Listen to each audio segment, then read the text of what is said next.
Thank you so much for joining us for our annual video series from the International Symposium on Human Identification, or ISHI. We're in our 33rd year, and we are so happy to welcome Ashley today. Ashley Spence, we are very lucky to have you presenting with us. Before we get into your presentation, why don't you tell us a little bit about yourself and your background? Well, I am the honored one. Thank you so much. I was the victim of a very brutal home invasion rape when I was 19 years old. I was in college, and it was in the middle of the night. An intruder, a stranger, came into my apartment. I was fortunate enough to have physically survived. But of course, the invisible wounds and the scars that it leaves was something that I battled. I still do, but through that, 7 years passed. I worked day and night with detectives, and there were no leads. But eventually, in 2010, I received a shocking call. There was a DNA match in my case. I couldn't believe it. And now he's in prison for nearly 138 years. Now, it was the work of what I call my group of angels: the law enforcement officer, the forensic nurse, the DNA analyst, the prosecutor, the detectives that never gave up, this team of heroes, as well as DNA and DNA technology, that he is never able to harm another person again. And that was something that haunted me for years. So it has become a life purpose of mine, a passion to spread awareness about how we can maximize the use of forensic DNA and technology. And I have a foundation now, DNA Justice Project, and I primarily travel to speak, and I work on education of policymakers and the public on how we utilize this to prevent victims for tomorrow. You were so strong to be able not only to talk about this and share your experience and try to help others, but then also to take that experience and turn it into the foundation that you have and all of the work that you do. Let's talk more about that work. It's interesting. I was blessed with amazing parents, and my dad would always tell me, look for the good. You want to turn on the news, you want to find the darkness, you're going to find it. But in every situation of darkness, there is also light. So that has kind of been my mission, my purpose, my guiding light. And I have 2 children. I didn't want to go to trial when it happened. I was so scared, and time had passed. I had given birth to my son. I had a yoga studio. I had worked so hard to try to get myself there that I didn't want to go back. I was terrified, but at that moment I found out I was pregnant, and it was a girl. And so my kids, they fuel me to do this work. And really, I think this is about education of people, because there's a lot of misunderstanding with DNA and the work that I do. Specifically, one main focus I have is I try to go state to state, because the state law is different everywhere you go. And the reason that DNA felony arrestee laws have become important to me is because my perpetrator was arrested in California. They're one of 18 states right now currently that have a law that upon all felony arrest, your DNA cheek swab is taken. So they took his cheek swab, when they took his fingerprints, and it uploaded into CODIS, the national database, hit and matched back to my case all these years before. Had he been arrested in Arizona, where I was raped, where I was assaulted, he would still be out there today, free to rape and harm other women, because they don't have the same law. The offense that he was arrested for would not have qualified as an offense that they would take his DNA for. So for me, knowing that, the policy works and we need to implement it, it's hard work. It's not easy. We definitely have challenges, but the more I think that we can educate and we can come together from all political sides and realize this is a human issue, this is to protect our children and prevent the victims of tomorrow, one step at a time. I hope to continue to make some change. I can't imagine what that felt like. And please, if you don't want to talk about it, completely understand. But for you, wasn't there a 7-year gap between the act of violence and when you had some resolution or knew that something was going to move forward?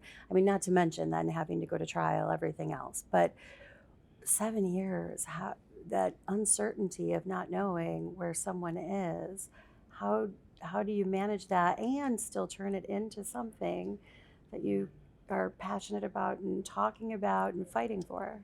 The fear was paralyzing. He had told me before he left, if I told anybody, he would kill me. I never saw his face, and that he'd be watching me. And that, I tried to be strong. I tried to go to school. Classes started about a week later, and in the middle, I sat down in a class. I had a horrible panic attack. I just ran out, because I'm like, is he behind me? He told me he'd be watching me. Is he waiting for me? Like he said, he's seen that I'm working with detectives, that I went right to law enforcement. the fear became too much, and I dropped out of college.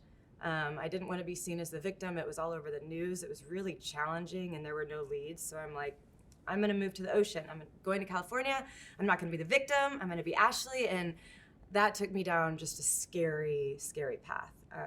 I didn't tell anybody. I lived in silence, but I suffered. And the suppression and the numbing. And I think there are many people that have survived crimes and sexual assaults, and unfortunately they take dangerous paths because we don't know how to heal it. There's still that stigma of shame, of fear of talking about it, a fear of the judgment that comes with it, which I hope that we can continue to shatter. But that kept me quiet. And with that, I began numbing and suppressing with alcohol, with NyQuil during the day. I couldn't sleep at night.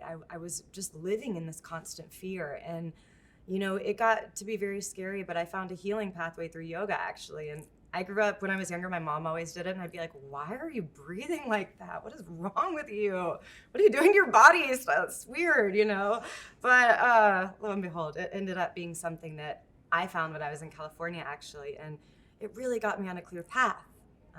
And I got to get my focus back, and I was processing these emotions and these feelings, and that was just a small part of the journey of healing for me. But really, one of my greatest teachers said, in order to heal, you have to feel, and so I've done a lot of that work, and it's very, very hard. But on the other side, there is a transformation that can give you strength to do this work. And knowing that there's a community of support and people that I've connected with, rape statistics say in the US it's 1 in 6. But I can tell you, when I started telling people after trial, after 13 years, and I had a studio full of women, yoga studio, right? And I would confide one in one because they didn't know that I was flying to Arizona for trial. It was still a secret. I was pregnant with my daughter. No one knew. And it was 7 out of 8. 7 out of 8 of the women told me in return a story of an assault or an attempted assault that had happened to them that they had never told anyone or very few people knew. And so that was enough for me to say, no, we have to change, and if my voice can be a conduit, then I'm all in, Actually, that doesn't surprise me. I've had similar experiences. Everyone you talk to, almost every woman, I mean, really almost every woman has something, and there is a fear of talking about it for whatever reason is behind that, and changing that and letting people speak out and find a way to heal.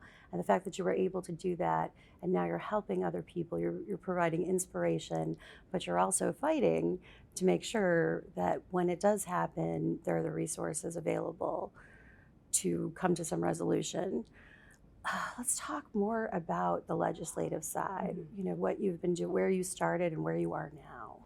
Yes, so it's kind of interesting how I got into it. I had my studio, as I was saying, but I had done some public speaking before in this, and they were trying to get a bill passed. Jan Sepich is my mentor, my greatest mentor. She's become like a second mom. She's wonderful. Her daughter was tragically raped and murdered in 2003 in New Mexico. And, they spent 2 years without knowing who the murderer was. And her and her family worked tirelessly because they realized, she thought that, okay, well, he'll get arrested for another crime.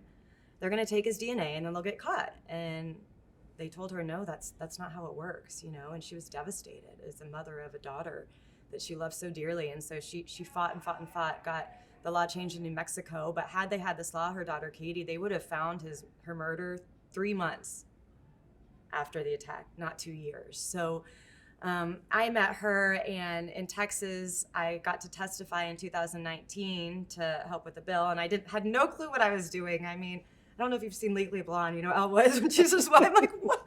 Wait, what's happening? No clue, but I had the heart, okay? And I had great mentors, and so I met, with Representative, Senator, with Jan, and then I testified, and we got a version of the bill passed. It's not the full version, but in Texas now we're collecting for violent felonies, hoping this session to expand it, really working on that. But in the first year, DPS showed that there were 250 cold case rapes, murders, crimes, assaults that were solved just by expanding it. It's not even to the full expansion. In New Mexico, when they implemented it, when Jan was doing this work, they had an 83% match rate increase. So what we know is that these are repeat violent predators. We're not trying to get the everyday person off the street. These are the repeat people. And what happens is they are committing lower level crimes all along the way. They're not getting caught for the big rapes, for the homicides. They're getting caught at lower level things, and we need to catch them earlier. It is our duty, it is our job to protect our communities. So I'm sure as you were fighting this legal battle, questions come up about, the complications of legally owned DNA. So I'm sure you've had to address that in some sense. Is there something you can share with the audience, what you've learned about that and your feelings about it? Yes, I've had to learn a lot, and I'm always learning. I'm always open. I'm talking to as many people from different viewpoints and perspectives as I can to gain insight on this. And what I've also learned about when you get arrested for a crime, the DNA that is taken, it's very protected, right? So CODIS has been around since 1998. There's never been a breach, but even if they did, it is so protected. It's not your whole genome, so it's not the 3 billion markers that goes in there. It's 20 to 24 markers that were picked, it depends on your state, 20 to 24, by genetic scientists. It doesn't say that I have brown hair, brown eyes, that I'm Lebanese. It doesn't say if I'm predisposed to any genetic diseases. It's simply numbers. And it also does not have your name on it. It's just a specimen ID, so it is so protected. And I think that if you are arrested for a qualifying offense. I mean, my trial was postponed because we were waiting on a Supreme Court ruling. It was called Maryland v. King. It was in 2013. And my trial was postponed for nearly 5 years, and it was partly because of this. Thank goodness they upheld it. And they said that taking your DNA cheek swab for qualifying offenses is a reasonable part of the booking procedure under the Fourth Amendment. So I wholeheartedly believe in it. It's protected. Not only does it protect victims and future victims, but it protects those that are arrested. And it is a federal law. You have to be able to expunge your DNA from the system if you are found not guilty. So how do we make this easier for people? How do they know? How do we share with people the process of this? Yes, there's always ways to improve, but I really believe in the protection of the system wholeheartedly. And I think the education of the public on this is really important, just so there's a greater understanding. I really appreciate that because I love that you're able to speak to both sides and share some of just the facts you shared right now. I don't think the general public might understand that when they're just reading, a high-level article on the differences between legally owned DNA, privacy, all of that. So I think that really helps illuminate what's happening. It must be complicated between federal and state law as well in the U.S. It's very complex. I'm still learning. It's very complex. There's a lot of steps, but with the state-to-state arrestee laws, you have to go one at a time. But I also, I think it's important to note for me, I believe wholeheartedly that this will make sure that the right people are paying time for the crime. The one thing that haunted me, I never wanted the wrong person. I never saw his face. I never wanted the wrong person to be serving time for this crime. Knowing in trial they were able to prove it was 38 trillion times more likely it was this man's DNA on me than anybody else's. And what was cool with technology, which I'm really fascinated by the technology and where it's advancing, and in 2010, so my attack happened 2003, 2010, they did not have the YSTR analysis method. So they were able to actually retest my DNA. And when they did that through that method and they extracted the X and the Y chromosome, they found his DNA all over me. And it aligned with every single story that I told detectives in the beginning, which was a very compelling argument for trial. It is remarkable how far the technology has come, and it does provide that double check. And I've been working with the conference for 12 years and watching the progression. It's remarkable. Every year, something is different. Something that has been in the news for a very long time are the rape kit backlogs. Do you want to address that in any way?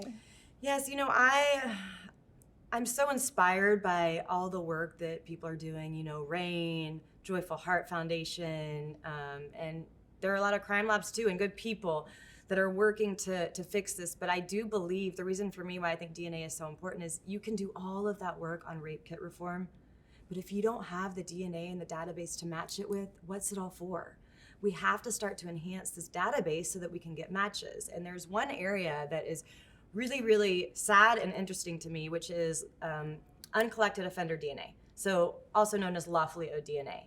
And according to the Department of Justice, there are 40 to 50,000 approximately per state lawfully owed DNA samples. So that's someone that's been convicted for a crime they've been arrested for something qualifying, they are supposed to. They owe the state their DNA, but they haven't done it. So why? Missed court hearings, ignored court orders, and in a lot of circumstances I've heard, there's not anyone watching over. It's like, okay, you're convicted of this, now go to room 403 and have your DNA taken, and they don't, and it's just missed. 40 to 50,000. So we need to be collecting the DNA samples that are owed to us, because these aren't just numbers, these are also people that are out there that are reoffending. And so when you're looking at the backlog, one way that we can start to chip away at that too, on top of all the other incredible work, is through this DNA database. We got to keep enhancing it. You talked about rapid DNA and the importance of that. So we had commercially available kits since about 2012, but there has been some hesitation to implement it in some cases, and some very valid. It's very appropriate in some situations and not in others. What are your thoughts on that in regard to the work you're doing? Yes, as we look at uncollected offender DNA, so that's something that's just I've really been immersed in right now. I think that if you're looking at closing some of these loopholes, rapid DNA is really good for that. So Louisiana has launched it in their booking stations. They are the first state in the nation. They got some pretty big hits right off the bat. So for me, when you look at, you can have in 90 minutes before you have these offenders, you can either tell within 90 minutes if they're connected to any other cold case, anything in the disk, and within 24 hours altogether. I mean, before they go and flee. Or you can quickly eliminate or exonerate people that are wrongfully accused. And this will also help close that loophole, I believe, when utilized in that circumstance. I know there's, the challenges with the IT. I do some working groups in different states right now, but people are following suit because they're seeing, wow, we have this technology. And there's a lot of incredible DNA technology out there, not just rapid, but rapid is amazing because before you could free people, and so I think it's really exciting. I think for our communities, like every single second that passes that we have a perpetrator out there is another time for someone to become a victim. So time is of the absolute essence. I'm sure all of the information that you are sharing and your speaking engagements provide hope to other victims who may be in similar situations and haven't had any resolution to their case. What would you share with them? Do you have advice that might help them work through while the legal side is, while you're working on that portion of it? Well, it's, there's a twofold. My heart goes out to anyone that has ever had to endure sexual assault or has had to have a loved one. It doesn't just impact the victim, it impacts the whole, family, spouses, children.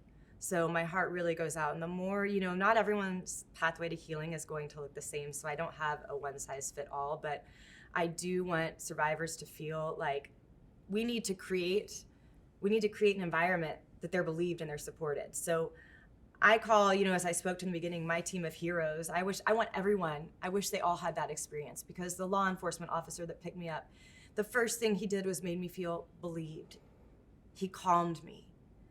He guided me to have forensic examinations done. I knew nothing about that. I wanted to shower and brush my teeth. I felt disgusting, but he was like, you can't go here. But I trusted him.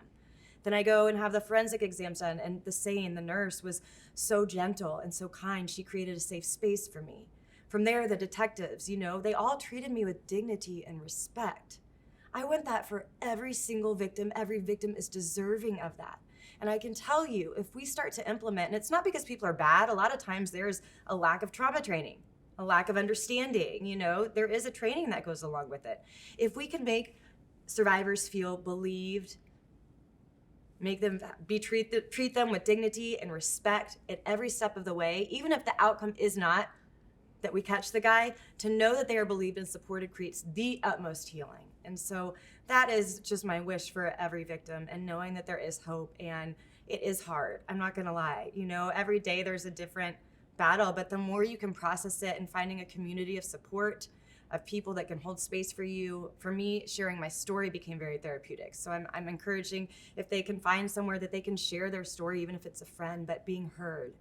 And letting that not just live, don't hide in the shame, letting it come out of the body. And that doesn't mean you have to tell people. It could be a form of going outside in nature, vitamin D, anything, whatever works for you. But just take care of you and know that you're worthy and of all the healing and all of the love, and no one can ever take your power. I think that is so well said. It actually leaves me without words. It is so beautifully said. What about women who are afraid to report it because of, well, there are many different reasons. Have you come across that? Have they reported it later? Have you spoke with victims like that, and what that looks like? Absolutely. Mine was, I'll tell you, it was like not perfect, because that's a horrible thing to say, but it was a stranger in the middle of the night. So the fear, I didn't have the fear of, say, if you're going on a date with somebody or you're out at a party, or if you've had a drink, so what?